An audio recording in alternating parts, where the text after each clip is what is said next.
दोस्तों आपको बताना चाहेंगे कि सनातन धर्म के सबसे बड़े आयोजन महाकुंभ 2025 में आयोजन हो रहा है। इसको ध्यान में रखते हुए आस्था अपने चरम पर होगा।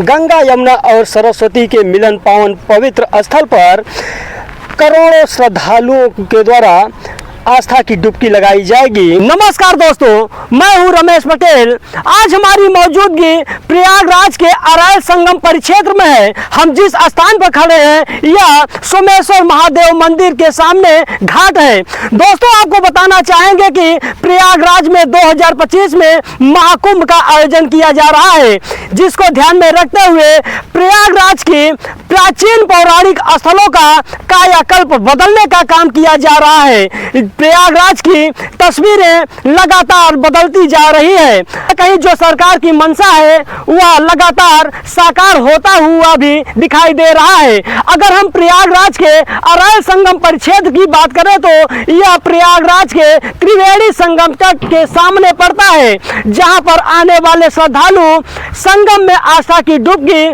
प्रयागराज के त्रिवेणी संगम तट और अरायल संगम तट पर लगा सकते हैं। दोस्तों आपको बताना चाहेंगे कि शासन के मंशा के अनुरूप लगातार महाकुंभ की तैयारी अब अपने अंतिम चरण पर है। वह दिन दूर नहीं जब प्रयागराज में आस्था का सैलाब देखने को मिलेगा। करोड़ों की संख्या में लोग यहां पहुंचेंगे और प्रयागराज की धरती पर संगम में आस्था की डुबकी लगाएंगे। तो आइए आपको ले चलते हैं प्रयागराज में महाकुंभ को लेकर क्या कुछ तैयारियां हो रही हैं, क्या कुछ यहाँ का स्वरूप बदल रहा है, उसकी विभिन्न गतिविधियों से रूबरू कराने का प्रयास करते हैं। तो दर्शकों इस तरफ की तस्वीरें आप देख पा रहे होंगे कि यह है राजा अकबर के द्वारा बनाया गया किला। यह वो किला है जो अंग्रेजों के ज़माने में राजा अकबर के द्वारा यमुना तट पर बनाया गया था। तस्वीरों में देख पा रहे होंगे कि राजा अकबर के द्वारा बनाया गया यह किला आज भी अपनी उसी दशा स्थिति में मौजूद है। यहाँ सामने आपको एक द्वार भी देखने को मिल जाएगा। इस द्वार से गंगा और यमुना नदी में उतरने का एक रास्ता भी बना है, जहां राजा अकबर अपनी रानियों के साथ इस यमुना नदी में स्नान करने के लिए आते थे। दोस्तों आपको बताना चाहेंगे कि इस किले के अंदर कई ऐसे रहस्य मौजूद हैं जिसे देखने और वहां तक पहुंचने के लिए लोग हमेशा बेताब रहते हैं। सामने आपको एक अक्षय वृक्ष भी देखने को मिल जाएगा। यह किले के ऊपर स्थित है। यहाँ पर संगम पर आने वाले श्रद्धालु वृक्ष के पास पहुँचने के लिए हमेशा बेताब रहते हैं। तो आप देख पा रहे होंगे कि किले के ऊपर एक अक्षय वृक्ष यहाँ पर मौजूद दिखाई दे रहा है। इस तरफ की तस्वीरों की बात करें तो यहाँ पर नैनी नया ओवरब्रिज भी देखने को मिल जाएगा। यह है नैनी नया ओवरब्रिज जो प्रयागराज शहर से रीवा और मिर्ज़ापुर शहर को जोड़ता है। तो आप तस्वीरों में देख पा रहे होंगे प्रयागराज के त्रिवेणी संगम तट के पास बना राजा अकबर का किला श्रद्धालुओं के लिए आकर्षित का केंद्र होने वाला है।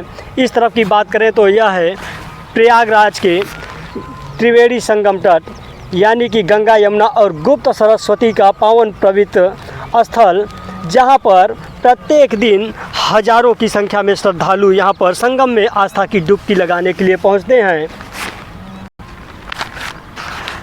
दोस्तों आपको बताना चाहेंगे कि सनातन धर्म के सबसे बड़े आयोजन महाकुंभ 2025 में आयोजन हो रहा है। इसको ध्यान में रखते हुए आस्था अपने चरम पर होगा। गंगा यमुना और सरस्वती के मिलन पावन पवित्र स्थल पर करोड़ों श्रद्धालुओं के द्वारा आस्था की डुबकी लगाई जाएगी। प्रयागराज में पौराणिक मंदिरों का शीश नवाकर यात्रा का सुखमय और संपूर्ण बनाने के लिए श्रद्धालु यहां पर पहुंचेंगे। ध्यान में रखते हुए सूबे के मुख्यमंत्री का जो आदेश है उसको लेकर प्रयागराज के विभिन्न तीर्थ स्थल और पौराणिक घाटों का कायाकल्प बदलने का काम किया जा रहा है। तो दोस्तों अभी हम प्रयागराज के अरायल परिक्षेत्र में मौजूद हैं और यहाँ से आप लोगों को प्रयागराज का त्रिवेणी संगम तट और राजा अकबर किला का अवलोकन करा रहे हैं। तो दोस्तों, इस तरफ की तस्वीरें आप देख पा रहे होंगे कि यहाँ पर पाटून पुल बनने का काम किया जा रहा है। आपको बताना चाहेंगे कि यह सोमेश्वर घाट है, जो सोमेश्वर घाट से होते हुए छतनाक घाट को जोड़ने का यह पाटून पुल जाएगा।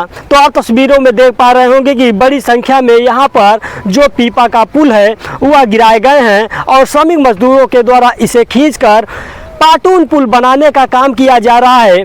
इसके 100 मीटर के अंतराल में सामने देख पा रहे होंगे कि दूसरा पाटून पुल भी बन रहा है। इसी तरह के प्रयागराज के विभिन्न घाटों पर पाटून पुल बनाए जाएंगे। अगर हम ओवरऑल पाटून पुल की बात करें तो पूरे महाकुंभ में इस बार 26 से बढ़कर 40 पाटून पुल बनाए जाएंगे। तो आप देख पा रहे होंगे कि सोमेश्वर घाट पर किस तरह से पाटून पुल बनाए जा रहे हैं। इसके पहले हमने आपको झूसी परिक्षेत्र, दशाश्वमेध घाट, प्रयागराज का त्रिवेणी संगम तट की तस्वीर रूबरू कराया था, लेकिन आज हमारी मौजूदगी संगम तट के परिक्षेत्र सोमेश्वर घाट पर है और यहाँ पर पाटून पुल बनाने का काम किया जा रहा है। इस बार अलग अलग सभ्यता के लोग प्रयागराज के त्रिवेणी संगम तट पर पहुंचेंगे और अपनी सभ्यताओं का यहाँ पर प्रदर्शन करेंगे। यही कारण है कि इस बार महाकुंभ को पूरी दिव्यता के साथ प्रदर्शित करने का जो सरकार की मुहिम है उसे साकार करने का लगातार शासन प्रशासन जो आजमाइश कर रहा है। तो दोस्तों, आप देख पा रहे होंगे कि प्रयागराज में सोमेश्वर पर पाटून पुल बनाने। अगर इस तरफ की तस्वीरों की बात करें तो इस तरफ बिजली विभाग के द्वारा पोल, खंभे और तार दौड़ाने का काम तेजी के साथ किया जा रहा है। तो आप तस्वीरों में देख पा रहे होंगे कि जो कार्यदायी संस्था है उसके द्वारा समतलीकरण करने के बाद यहाँ पर पोल और बिजली के तार दौड़ाने का काम तेजी के साथ किया जा रहा है। हालांकि यह कार्य अभी अधूरा है, लेकिन जल्द ही पूरे परिक्षेत्र में बिजली दौड़ाने का कार्य लगभग पूरा कर लिया जाएगा। तो दोस्तों, देख पा रहे होंगे कि जो समतलीकरण किया गया है उस पर अब ट्रैक्टर फर्राटा भरता हुआ दिखाई दे रहा है। तो यह बताना चाहेंगे कि इस तरह की तस्वीरें अमूमन इसके पहले देखने को नहीं मिलती थी, लेकिन इस बार महाकुंभ आयोजन हो रहा है, उसको ध्यान में रखते हुए जो महाकुंभ का कार्य है वह तेज गति से किया जा रहा है। तो आप लोग देख पा रहे होंगे प्रयागराज के अरैल संगम परिक्षेत्र में किस तरह से कार्य किए जा रहे हैं। यहाँ पर आप सामने देख पा रहे होंगे अस्थायी फ़ोन टावर भी लगाया जा रहा है, यानी कि संगम क्षेत्र में आने वाले श्रद्धालुओं को नेटवर्किंग की समस्या से न जूझना पड़े, उसको ध्यान में रखते हुए अस्थायी टावर भी लगाए जा रहे हैं। इसी तरह के 2 दर्जन से अधिक अस्थायी टावर लगाया जाएगा।